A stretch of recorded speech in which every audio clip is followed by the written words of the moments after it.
Hello friends, আমাৰ এই test support নবীন Hajda YouTube চেনেলটোলৈ আপোনালোকক স্বাগতম জনাইছো। ফ্ৰেণ্ডছ, আজিৰ এই ভিডিঅ'টোৰ জৰিয়তে আপোনালোকক দেখাম CRPF ৰ নতুন চাকৰি ওলাইছে, নতুন চাকৰি পদ খালী হৈছে। যিসকলে হয়তো এই চাকৰিৰ বাবে প্ৰিপাৰেচন কৰি আছিল বা এই পোষ্ট ওলালে আবেদন কৰিম বুলি বা ডিফেন্স ডিপাৰ্টমেণ্টত যাম বুলি ভাবিছিলে, তেওঁলোকে আমাৰ এই ভিডিঅ'টো সম্পূৰ্ণকৈ চাব, কাৰণ এই ভিডিঅ'টোত মই সম্পূৰ্ণ ডিটেইলছ সৈতে কিমান কি যোগ্যতা লাগে আৰু কেতিয়াৰ পৰা আবেদন ষ্টাৰ্ট হ'ব আৰু ইয়াৰ অন্তিম তাৰিখ কিমান গোটেইখিনি এই ভিডিঅ'টোৰ জৰিয়তে আপোনালোকক দেখুৱাইছো। আৰু যিসকলে আমাৰ এই চেনেলটো এতিয়ালৈকে ছাবস্ক্ৰাইব কৰা নাই তেওঁলোকে আমাৰ এই চেনেলটো ছাবস্ক্ৰাইব কৰি ল'ব। সো দেৰি নকৰি আজিৰ ভিডিঅ'টো আৰম্ভ কৰোঁ আহক। পোনপ্ৰথমতে আপোনালোকক মোৰ এই পিচিৰ ডাছবৰ্ডত আপোনালোকক লৈ যাম। ইয়াতে ফ্ৰেণ্ডছ আপোনালোকে দেখা পাইছে CRPF ৰিক্ৰুটমেণ্ট 2024 বৰ্ষৰ হয় আৰু 169টা পোষ্ট আছে কনষ্টেবল GD পোষ্ট। সো যিসকলে ইয়াৰ বাবে যোগ্যতা আছে, যাৰ যোগ্যতা আছে তেওঁলোকে অনলাইন যোগে ইয়াৰ পোষ্টৰ বাবে আবেদন কৰিব পাৰিব। আৰু যাৰ লাষ্ট ডেট হৈ গ'ল 15 তাৰিখ, অৰ্থাৎ ফেব্ৰুৱাৰী মাহৰ 15 তাৰিখ ইয়াৰ লাষ্ট ডেট। তাৰ পাছত কোৱা হৈছে central reserve police force has been released employment notification. So ইয়াৰ বিষয়ে আপোনালোকক জনালো অলৰেডি, যিটো চাকৰি পদ খালী হৈছে তাৰে জাননী হয়। তাৰ পাছত যিটো পোষ্ট ওলাইছে তাৰ নাম হৈ গ'ল constable general duty, male and female দুইটাৰে আবেদন কৰিব পাৰিব। নাম্বাৰ অফ পোষ্ট কিমান পোষ্ট খালী হৈ আছে, মেলৰ কাৰণে 83 আৰু ফিমেলৰ কাৰণে 86টা পোষ্ট খালী হৈছে বুলি কোৱা হৈছে।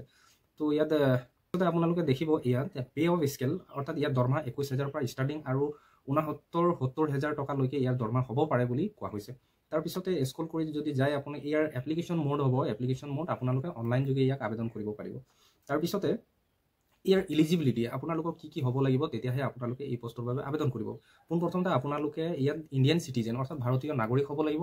আৰু দ্বিতীয়তে কোৱা হৈছে এজ লিমিট আপোনাৰ বয়স 18 পৰা 23 বছৰ হ'ব লাগিব, তেতিয়াহে আপোনালোকে এই পোষ্টৰ বাবে আবেদন কৰিব পাৰিব। তাৰপাছত এজ ৰিলেক্সেশ্যন দিয়া হ'ব। এজ ৰিলেক্সেশ্যনত কোৱা হৈছে অৰ্থাৎ ইউআৰ কাষ্ট কেটেগৰী যিসকলে ব্যক্তি আছে বা প্ৰাৰ্থী আছে তেওঁলোকে 5 বছৰৰ ৰেহাই পাব। ST SCৰ বাবে 5 বছৰ প্লাছ 5 বছৰ ৰেহাই পাব। তাৰপাছত OBC MOBC যিসকলে কাষ্ট কেটেগৰীৰ হয় তেওঁলোকে ইয়াত 3 বছৰৰ পৰা বা 5 বছৰলৈকে তেওঁলোকে এজ ৰিলেক্সেশ্যন এটা পাই যাব। তাৰপাছতে কোৱা হৈছে education qualification, candidate must have passed 10 exam equivalent, অৰ্থাৎ তেওঁলোকে মেট্ৰিক পাছ হ'ব লাগিব বুলিও কোৱা হৈছে। তাৰপাছত স্পৰ্টৰ যদি আদাৰ কোৱালিফিকেশ্যনত কোৱা হৈছে যে স্পৰ্ট চাৰ্টিফিকেট যদি কিবা আছে আপোনালোকৰ এই পোষ্টৰ বাবে আবেদন কৰোঁতে সহজ হ'ব বুলি কোৱা হৈছে। তাৰপাছত এই গোটেইখিনি আপোনালোকক ইমান নেচেচাৰী নহয়, আপোনাক মুঠতে মেট্ৰিক পাছ আৰু স্পৰ্ট চাৰ্টিফিকেট যদি আছে আপোনালোকে এই পোষ্টৰ বাবে আবেদন কৰিব পাৰিব। আৰু ইয়াৰ ফিছৰ কথা যদি আমি পাতোঁ, ইয়াত কোৱা হৈছে candidate have to pay an application fees mentioned below, যে UR EWS আৰু OBC কাষ্ট কেটেগৰীৰ বাবে মাত্ৰ 100 টকা ফিজ আছে আবেদনৰ, আৰু বাকী SC ST বা ফিমেল কেণ্ডিডেট যিসকল আছে তেওঁলোকে ইয়াৰ 1 টকাও আবেদন কৰোঁতে 1 টকাও ফিজ পে'মেণ্ট কৰিব নালাগে বুলি কোৱা হৈছে। তাৰপাছত এই পে'মেণ্টটো আপোনালোকে অনলাইন যোগে পে'মেণ্ট কৰিব লাগিব।